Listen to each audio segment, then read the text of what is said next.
آپ علیہ الصلوۃ والسلام ایک دعا بہت کثرت سے مانگتے تھے،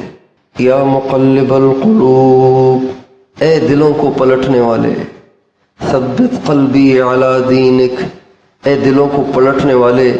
میرے دل کو آگے پیچھے نہ کرنا، میرے دل کو اپنے دین پہ جمائے رکھنا۔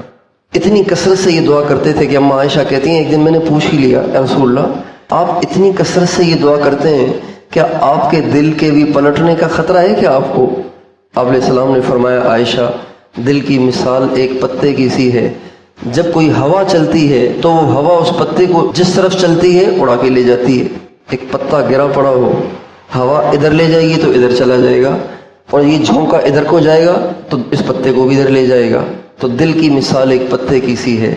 جدھر اسے ہوا اڑا کر لے جائے وہ ادھر چلا جاتا ہے۔ تو حضور نبی کریم صلی اللہ علیہ وسلم کا اس دعا کا اہتمام کرنا یہ اس بات کی دلیل ہے، یہ اس بات کی طرف اشارہ ہے، یہ اس بات کی تعلیم ہے کہ کبھی بھی کسی کو اپنے اوپر اطمینان نہیں ہونا چاہیے، ہمیشہ ڈرتے رہنا چاہیے۔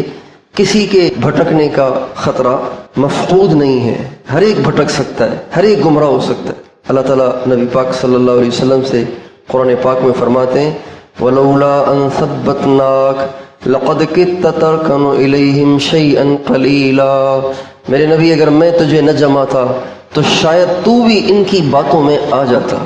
اللہ اکبر، یہ میرے جمانے اور میرے استقامت دینے کا اثر ہے کہ آپ اپنی بات پہ استقامت سے پہاڑ کی طرح کھڑے ہوئے۔